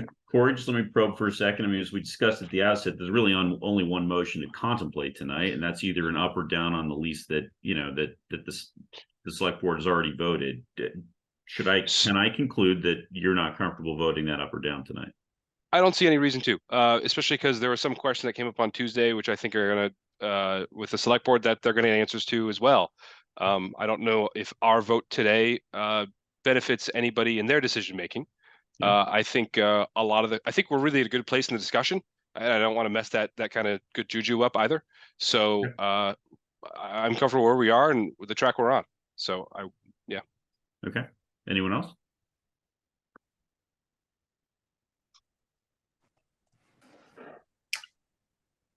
I would agree with Corey. I don't think we're ready to vote on anything, but this has been really helpful. But certainly need more information. Yeah, Susan? I agree as well. Thank you very much for clarifying a lot of information, but I think, as Corey said, we now have more to work with here, but I'm still not ready to vote. Okay. Mike, you made your opinion known, but you're welcome in another shot. Okay, we got the head shake on mute, so I assume that's a no. And I'll just say again, I didn't really feel this was an appropriate time to vote this, but I wanted to let Ralph know whether or not we were going to vote or not before he departed, so that he had the option to stay if he so chose. So sounds like we're not voting this tonight. In fact, it's clear we're not voting this tonight. Ralph, have a great dinner with your lovely wife, Jackie. Send our best regards. Thanks for the courtesy. Absolutely. All right. Okay, so I'm just creating a follow-up list. So we have follow-up on the occupancy permit, temporary or permanent, right? And then we've got follow-up on the question of full and fair value. Yeah, I think the question is it even possible to repair this building in a different way that's even achievable? I mean, that's really, and I think that guides some of the reasons to or not to do One Pleasant, right? That's what we have to decide on, is One Pleasant. And, we're going to say yes or no based on a series of, next steps. So this will help inform us as to whether or not we're going to trigger a full code upgrade. And to be clear, Michelle, the goal is to is to find out what is the most aggressive valuation methodology that is accepted by the state, Got it. which gives us the maximum amount of flexibility. We don't want to do any funny business, but whatever has been the most whatever the accepted methodology is to come to the highest number and give us the maximum flexibility, that's what we need to know. Okay. Okay? Yep. All right.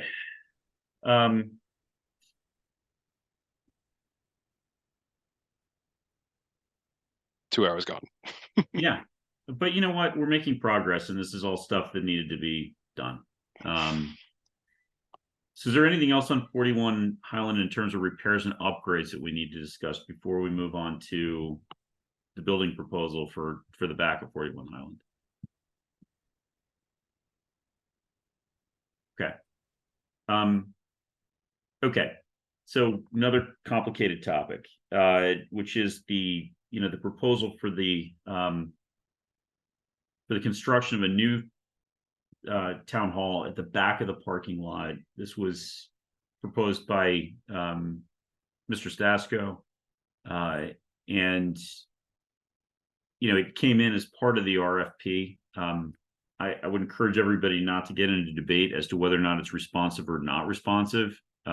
It's not really our place to adjudicate that, but it clearly responsive in a legal manner. Okay. But clearly it was something that he submitted in his view of what was responsive to the RFP, and it has been received by the town. And we're, I think, in the spirit of what we've always said, in every prior town hall project, which is we have to evaluate all options. I think we should spend some time on this tonight. So what I'd like to suggest, just really briefly, Michelle, if you could just give us the numbers on this in terms of the proposed cost, the square footage. We don't need to go through the floor plan, but the cost, the square footage, and the timing of this, that would be helpful to me. And if others have other requests, please throw them out right up front. But I thought that was a good way to start the conversation. Okay, so I'm not really prepared to have this discussion, but Okay. I do have the numbers. I can tell you, the proposal was, I believe it's a 3-year time frame to have the building constructed. It was a lease option at $900,000 annually to rent the building. The final purchase price that they provided was based on a prevailing wage number that they believe is accurate to construct the building. I think came in at about $13.2 million. And as far as the building itself, the only thing I just want to caution is that if we're evaluating the purchase of this type of building versus the lease, I think it would only be fair to evaluate the purchase of One Pleasant against it, as well as, other proposals that were received subsequently for the purchase of a building built by a private entity. That's just my 2 cents. Okay. Have we received other, you just piqued my interest. Have we received other proposals since the RFP?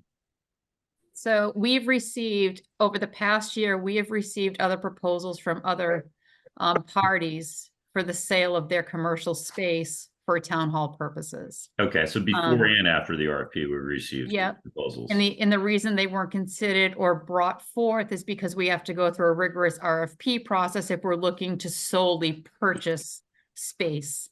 They didn't have a lease option. They only had a purchase option. So it precluded them from responding to the RFP. So there's just different factors there. I mean, we can definitely have a conversation about this, but I think I just wanted to get it out there that there's other proposals out there that are similar in nature. Can you just remind me, though? I'm sorry if I'm behind on this particular proposal. This proposal You're is not. for, am I on mute? No, I said you're Oh, not sorry. behind. Sorry. You're not. Editorializing, my apologies. Is this proposal is to build in the back of 41 Highland. So it's on town property. So that's not town No, property. so it's privately owned property. Mr. Okay. Stasko owns several acres Okay. behind Town Hall. Okay, all right, that's where I was just misunderstood. Thank you. Michelle, what's the square footage on this building? I believe it's 12,000 square feet. And is the proposal do anything with 41 Highland? No, Oh, so we're no farther down what we just talked about for 2 hours? essentially. Okay.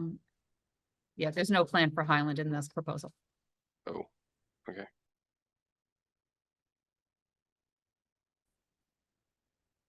Okay, I'm just pondering for a second. If others have questions, go, but there's something churning through my head and I'll spit it out if no one else. Well, it does contemplate that the annex goes away. But are we paying for that or are they paying for At the that? cost of the town, I believe. Yeah, Oh, shit. No, we don't know what that is. Okay. Okay, does it require that the annex goes away? Or was it just their thought that the annex probably would go away? I think an effort to accommodate their parking plan, in some green space, which would, you know, really complement the common. Yeah. I think the annex would come down. mhm. So how much was it? 14?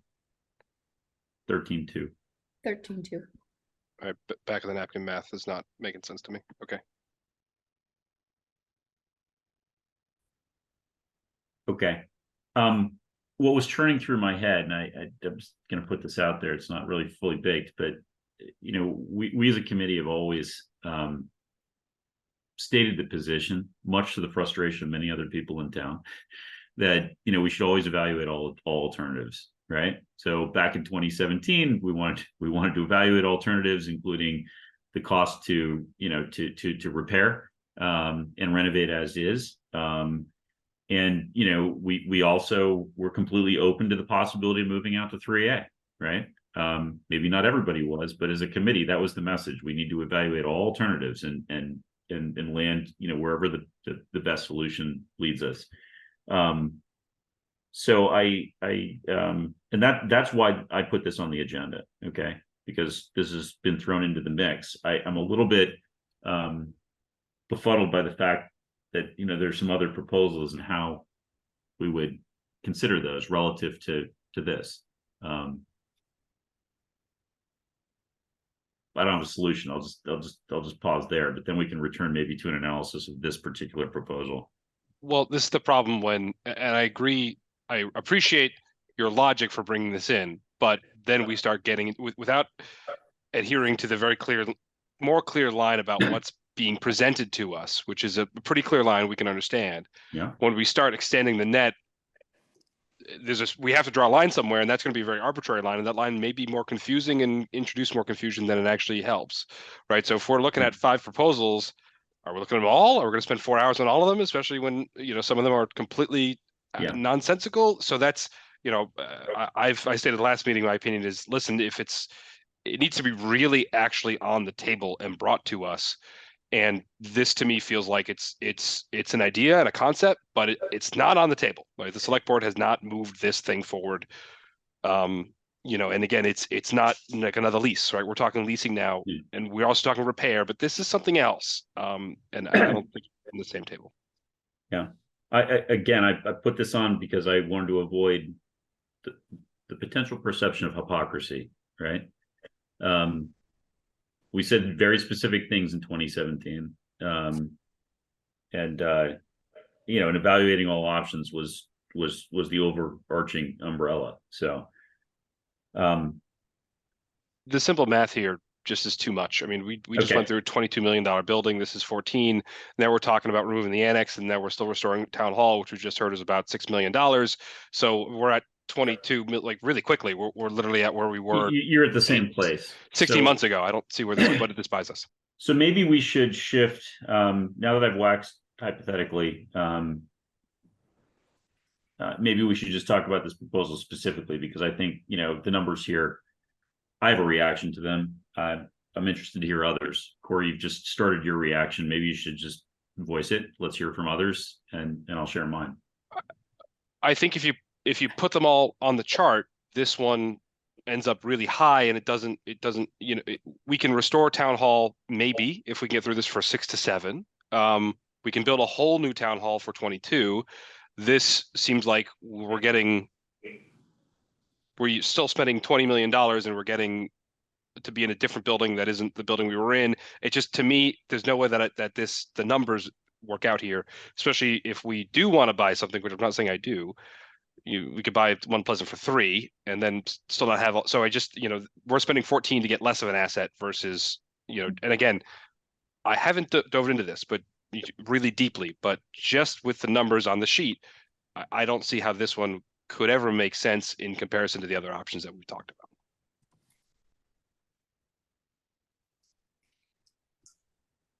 Although I appreciate the opportunity to speak about it. Thanks. Who'd like to go next?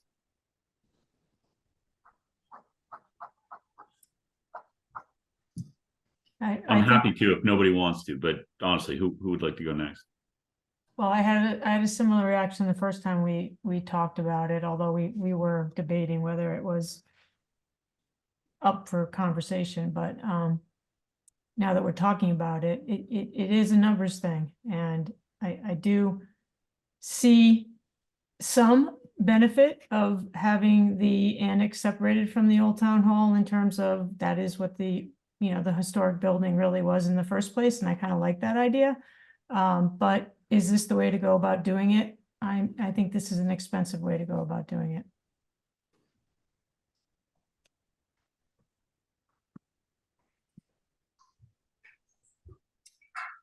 Mike, Francine?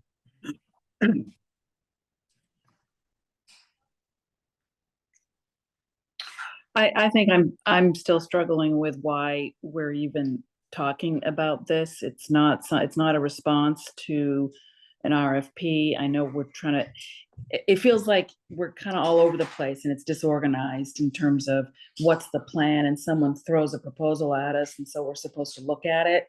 Mhm. I just don't feel like that's the right thing to do, but that's me. Do you have any view on the math? I guess I feel the same way as what Susan and Corey kind of talked about, just at a high level. I'm not sure that it makes any more sense than anything else, but in order to really feel more confident in saying anything at all, I'd want to just line it up in a matrix or something and kind of compare it better. But it doesn't stick out to me as, you know, let's explore this more. Like, that's not coming to mind for me. Like, oh, this is interesting, maybe we should talk about this. That's not my reaction to this proposal. Mike, would you like to go next, or would you prefer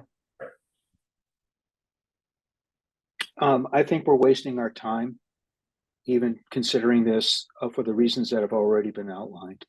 I think we should move on.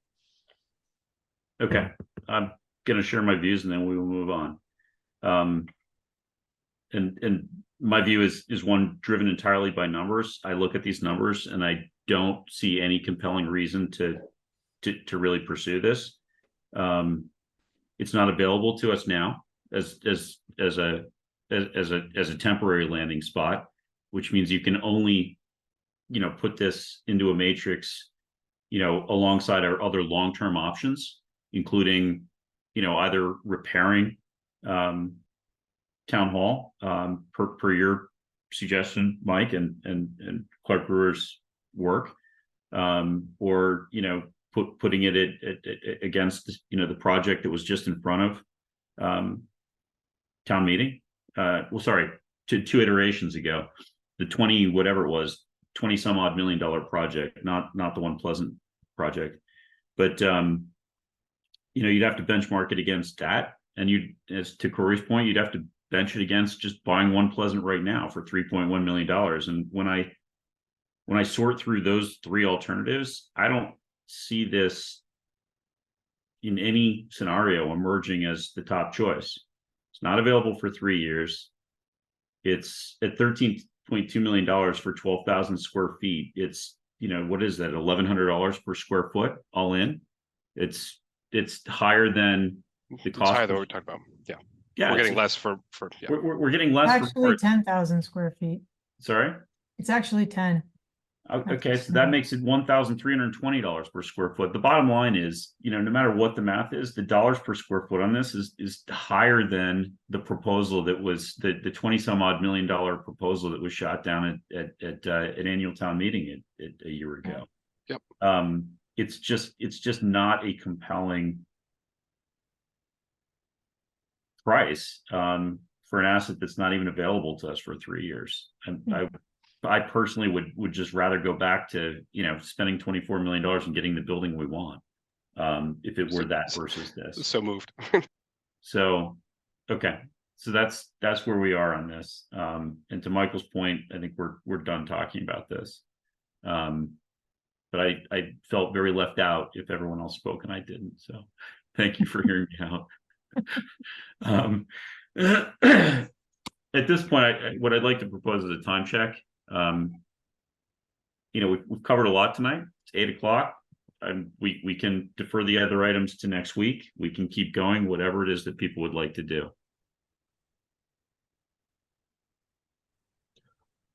I'm good. I defer to Michelle because you're the workhorse for the next section. So I'd like to stop, actually. I've got to It's a get clean some. breaking point. What's that, sis? I think it's a clean breaking point. Yeah, I do rather than too. Change topics. I do too. Okay. That's 2 votes. Michael, Corey, you want to make it a whatever direction you guys want to go? Yeah, I'd say it's time to adjourn. Okay. Well, that's 3. Okay, so for our next meeting, would everyone prefer, I assume, to get back on the Monday schedule for next week? Yes. Okay. So, Michelle, we will post tomorrow. We can't. We I'm can't?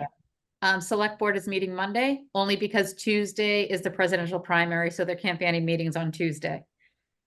So there's a conflict there. I'm sorry. Okay. Is everybody comfortable doing next Wednesday? Yeah, it's not my favorite day, but I can do it. It'll work for me too. And then Right, we Mike? get on the Monday schedule. What? is there stuff we can just vote without a whole lot of lift, Michelle? Is there stuff we can just get That's out my of the way? next question. But yes, But first, I want to pick so- a day. Yeah. All right. So, Corey and Mike, are you guys okay with Wednesday? I'd be concerned that if we wanted Clark Brewer to come following meetings with Corey and Michelle, if he has conflicts with planning board. I don't know that, but I'm just guessing based on tonight's experience. What time does he usually meet? Do we know? Is he a 6? They or meet at 7? 6:30. And, he's on planning, so I know next Wednesday is the date the owner for One Pleasant is going before zoning, for, the ability to condoize his building. So,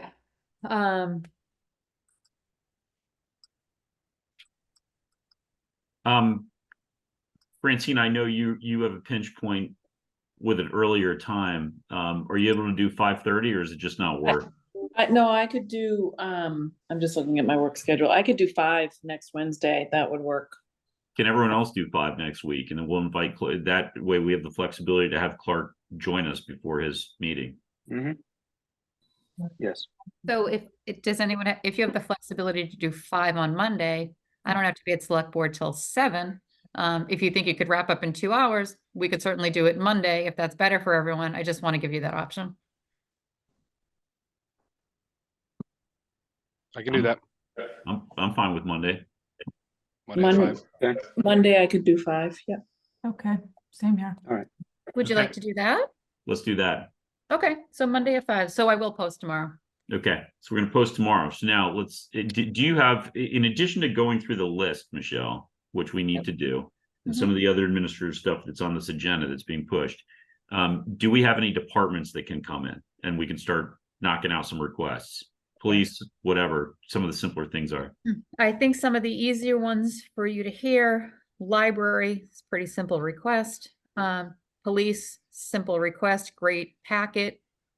ready to go. I would even argue,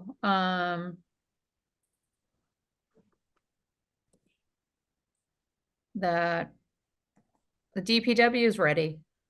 Okay, that'll They're take more ready. time. That's a lot to cover in 2 hours. Yeah, no, okay. So the answer is yes, we have stuff that can cover. I'll work it out with you tomorrow. We don't need to choose agenda by committee. We just need to fill a 2-hour slot. Okay. We can do that. So Okay. why don't you pick as to what you think best fits and would you'd like to get out of the way? There may be something else that has some issues that you want us to see earlier. I'd leave it to your discretion. We'll talk tomorrow. Okay, sounds good. Okay. Right. And before I ask the question as to whether or not anyone wants to make a motion to adjourn, I will ask the question whether or not there are any other items people would like to discuss. I would just Michelle, if you're putting stuff together, I think I deleted the school facilities, that sheet that was red, yellow, blue, or whatever that other color Nick chose. Is that easily accessible to you? I'll upload Okay. it tomorrow. Yeah. Okay, it's probably on the OneDrive. I'll look for it there. I'll do my own work. Thank you. Michelle, I am unable to use the OneDrive because of conflicts with my setup here. Is it possible for you to post any of the documents we need onto the capital budget webpage? Yeah, I don't see why not. We post them on the select board packet, and that goes to the OneDrive, that goes to the webpage. So yeah, I don't see why not. And it's certainly, if the files aren't too large, I can email them as well. So yeah, I can get them to you. Okay, I'm more than happy to just go on the web and pull them down. Okay. I just can't go through the OneDrive profile. I got the same problem because I got 2 Exchange accounts, Mike. It's a pain in the butt. Right. I just Yeah. don't know why Microsoft can't figure this out. So I Because will it get doesn't them make to you. them any money. It's nonsense. Like, oh, you can't do that. Like, I know that. Like, We will make sure you have them. Okay, thanks. All right. Any other questions or comments, or would someone like to make a motion to adjourn? so moved. We have a second? Second, Thank you. We'll do a roll call vote. Francine Lyons, Francine Lyons, aye. Susan Franklin, Susan Franklin, I. Michael Dick, Michael Dick, aye. Corey Evans, Corey Evans, aye. and Brian Host, aye. We are adjourned, and the time is 8:09. Thank you, everybody. Thank you. Covered a lot tonight. Okay, thank you. Good night. Aye. Thank you.